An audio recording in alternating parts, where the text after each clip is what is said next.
Hey there, welcome to Find Your Sun. I'm Cass. And I'm Mare. Join us as we find our sun through movement, nourishment, and well-being. Awakened through the power of play. Let's dive in. We're going to be talking about setting intentions versus resolutions. And I just want to say Happy New Year to all of the Sunseekers out there. Welcome back to the Sun Podcast, where we explore movement, nourishment, and well-being through the lens of play. I'm Cass, and I'm here with my incredible co-host and creative partner, Mare. Happy New Year. Happy New Year, Cass. This is the first time we're seeing each other too since the break. And just catching up. I'm so excited. So happy New Year to you, Cass. And hello, Sunseekers. And wow, it just feels amazing to kick off 2025 with all of you. I am so excited about this episode and what's ahead this year. Cass, how is 2025 feeling so far for you? So far, it's feeling like a lot, but I also feel like I'm managing everything in a more orderly way. And, you know, we're this episode, we're talking all about intentions. So like having that intention is definitely grounding. You know, it's feeling intentional and grounded. I've spent a lot of time reflecting on what truly matters to me, you know, not just in fitness, but in my relationships and work and how I take care of myself.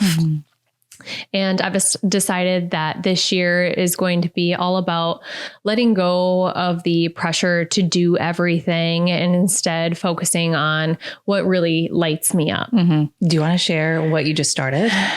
Oh, sure. Why not? Share. Why not? Yeah. So I just started my master's program in exercise science, and I'm going to be focusing on strength and conditioning. So literally just started this week, but I am in it, and it's been fun to learn more about the body and to be able to help my clients on a deeper level. Oh, you're going to learn so much. Yeah. Like you are just at the tip of the iceberg right now. And you are about to really dive in. Oh my gosh. And I think that that's going to be great because it's going to bring a new depth to the podcast too. Yeah. Because we're going to be covering this year. I have, a great strategy planned out for what we're going to discuss this year. We're going to follow a cadence though, where we're talking about the nutrition side of finding your sun and the movement side of finding your sun and really the well-being side. So each episode is really going to be intentionally packed with like really great information. So I feel like if you've been tuning in before, you might have kind of we're trying to find our way right now. But now I feel like we've really found like what our intention is with being able to share something valuable with you. And we hope that this, we're able to help guide you through finding your sun this year. And while being able to be ourselves and to be authentic, I think it was hard for us to find that balance, you know? Yeah. So, grounded in research, but also like being our authentic selves, and showing up in a way that is helpful for you also. So, yeah. And I mean, going back to intentions for myself, this year, and I hope maybe if you haven't set intentions for yourself this year, you get a chance to think about it. And if any of my intentions or Meredith's intentions, spark some kind of inspiration for you, use that for sure. So this year, I'm really going to honor myself in every aspect of my life. And that means, saying things to people when maybe there's like a confrontation or something, because I know that that's something that I like to avoid.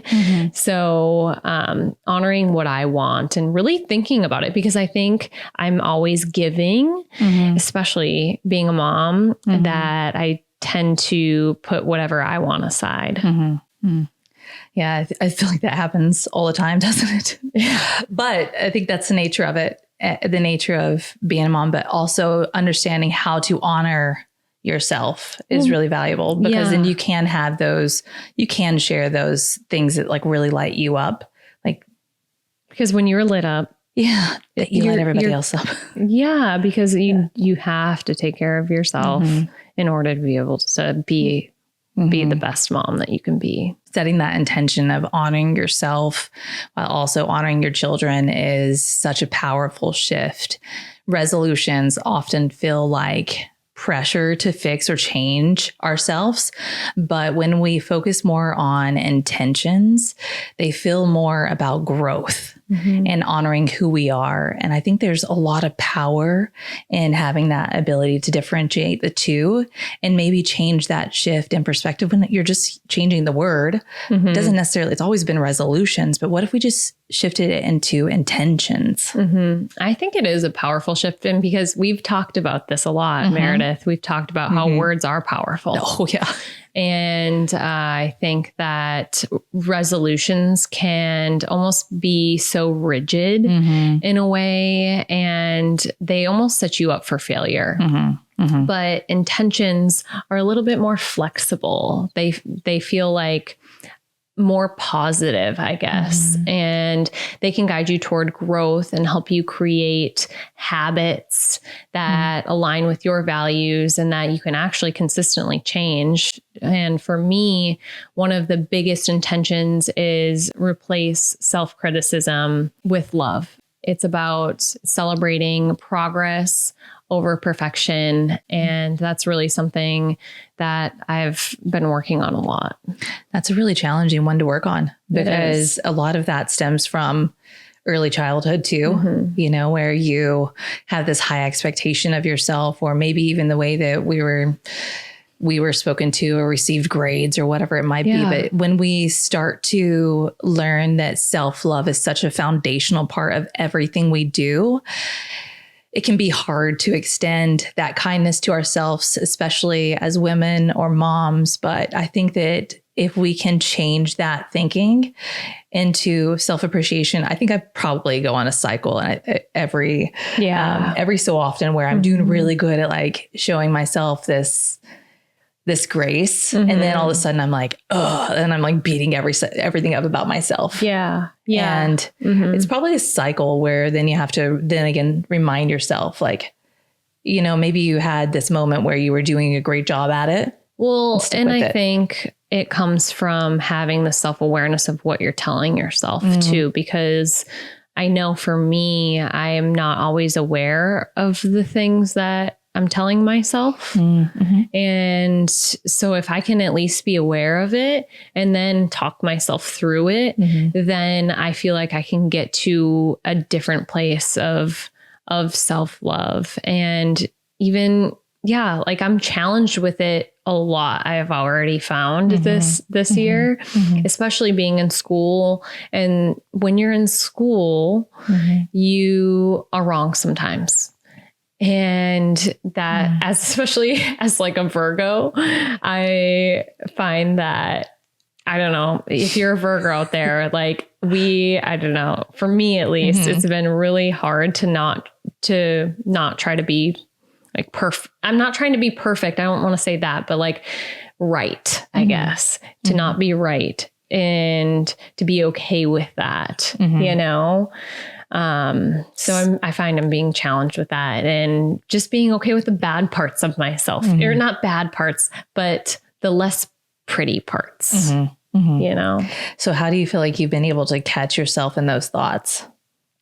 I think when I'm quiet, you know, then I can kind of listen to them. Otherwise, if I'm busy in those thoughts, then it's harder. You know, I wonder though, if there is power in also having those thoughts where we are, you know, critiquing and realizing, oh, maybe I do need to have a small shift in this thinking. I don't think that it's not necessarily, self-love isn't about not progressing.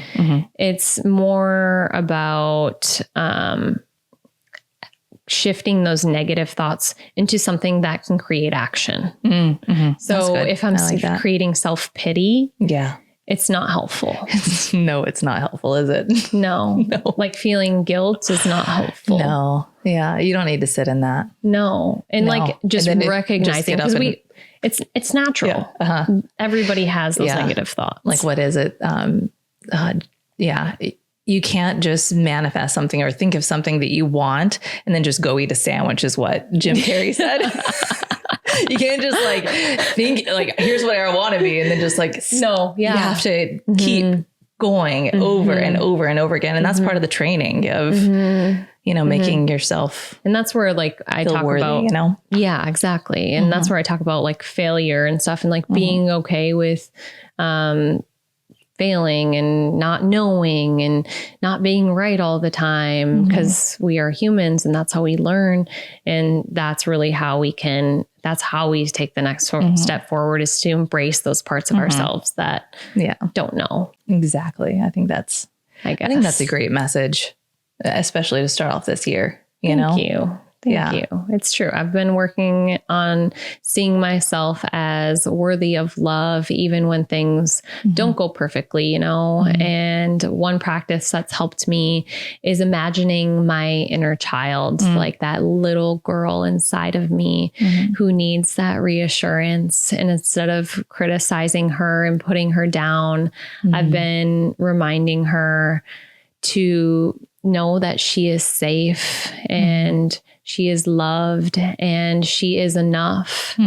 And this mindset shift has been so healing for me. I really love that. I really do, because it feels like you have space to love yourself when you look at you look at yourself with grace, and it's so beautiful to think about nurturing that part of ourselves. And we all carry those childhood insecurities, but self-love can help heal those wounds. Yeah. And I actually was listening to a really interesting podcast that was saying how self-love is almost like talking to the different parts of yourself, because like that little girl inside of you, that teenager inside of you, they're still there and they're screaming for you and they want you. You almost have to parent those parts of yourself. Yeah. And I thought that was a really interesting way to think about it. I was like, you're having like self-love is almost having conversations, like being the parent of yourself. Yeah. Because those parts are still in you. They are. They didn't go away. And then like really loving those parts of you where maybe you weren't so sure of yourself. Like maybe it was adolescence or maybe it was childhood, I thought that was really powerful. I think it is too. And I find that, when you're tired, I think that's probably when those self-criticism moments sneak up on you. Sure. And you're like, oh, okay, that one. Okay. And then your brain's like, oh yeah, I'll entertain that thought. That one's fun. I've entertained it so many times before, And so if we can realize like before we get tired in that moment that, okay, this is not who I am today. This is not who I am becoming.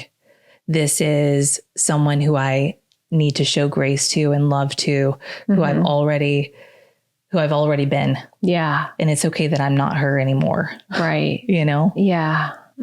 Yeah, exactly. And being grateful for those moments in a way too, because those different moments taught us and made us who we are today. Yeah. How to even think the way that we do now. Yeah, exactly. I can appreciate that. I like that. Yeah. And a big part this year. Yeah, I know. And a big part of that has been embracing that the idea that we're not meant to be perfect. We're meant to grow, learn, and evolve, messy parts and all. Right. Yep. Oh man. Yeah. We're getting there. I think that it just takes time. Oh, everything takes, if we expect something to grow, it does take time. So let it grow. I think it's an ever evolving practice. I don't think you ever stop, honestly. Yeah, I don't think so either. No. Maybe it'd be fun to have someone on the show that's a little bit older and wiser. Yeah. Like in their 60s or 70s, just to hear like their perspective on how they've carried self-love throughout their life. I would love that. And practice that. I think that'd be really powerful. Another thing that we want to talk about this year is how we can fit play into our intentions. So I feel like play brings lightness and joy to goal setting, which makes it so much more sustainable because it's not just about, okay, I want to do this X, Y, and Z. And then all of a sudden you aren't able to accomplish that. And then you start that spiral of, oh, I never accomplish anything, or, oh, I never do this. So it's that spiral. And I think having that, like that play with setting your intentions will give you a little bit of freedom that when you do start that spiral, you can get back on, like you can start back up because it's not about, oh, I never do this. Like you've got to be able to build yourself back up into, oh, I got this. I can just wake up and do it the next, or I can do it now. Yeah. Something that I've been working on with one of my clients is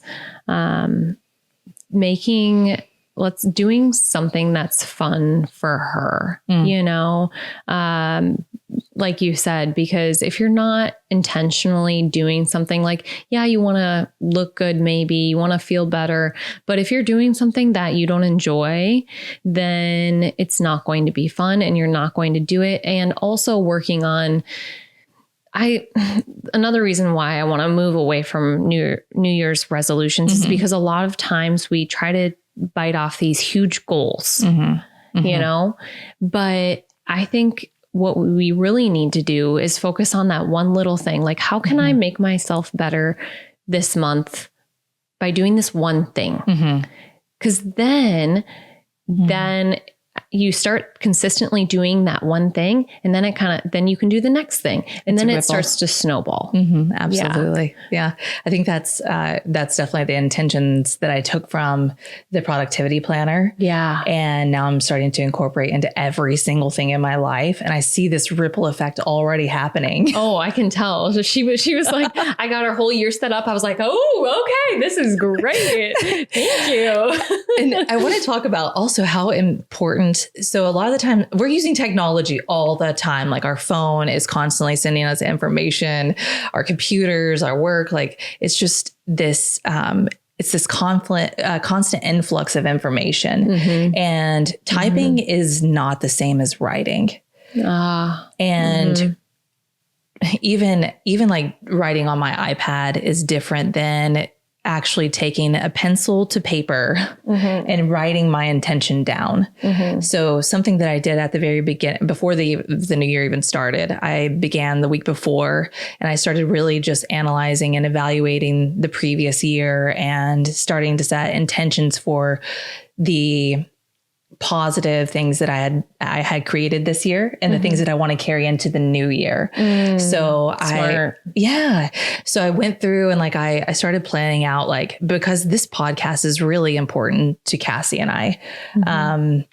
It's really important because it's just fun to sit here and like express ourselves in a way that we just share conversation. And so we wanted to protect that. So I started to build out like what a strategy would look like for us to be able to talk to you guys throughout the whole year and set those intentions each month so that we can follow them as a guideline. And I know that might sound rigid, but it's not. It's fluid. It's fluid, but it gives you like, oh, okay, let's make sure that we discuss that during this month because it's spring, and spring is all about growth and new birth, you know? So that's why so the whole year is going to just be very intentional. And I hope that you gather a lot of nuggets. Yeah. And pick your flowers. Yeah. Let's circle back a little bit to play. Okay. So I think play is such a powerful way to stay motivated and grounded.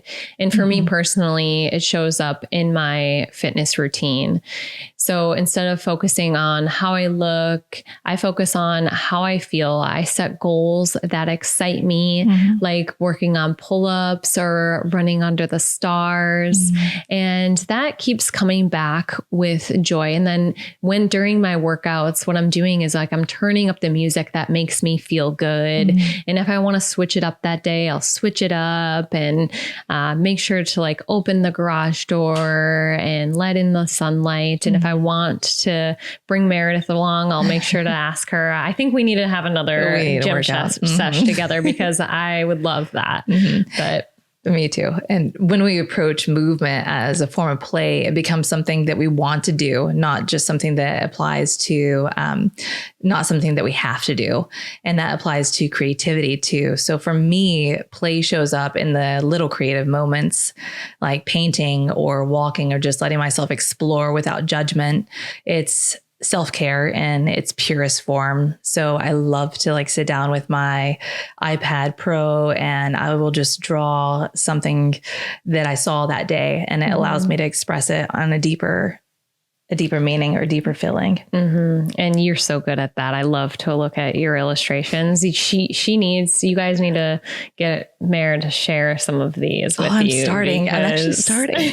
Good. I'm starting to very slowly, and we'll share at the very end a little bit more about that. But yeah, I'm starting to share some of my work, and I feel like that's going to be this next step of expression, because what I love so much is just finding, like, there were 2 owls outside the other day, which is crazy.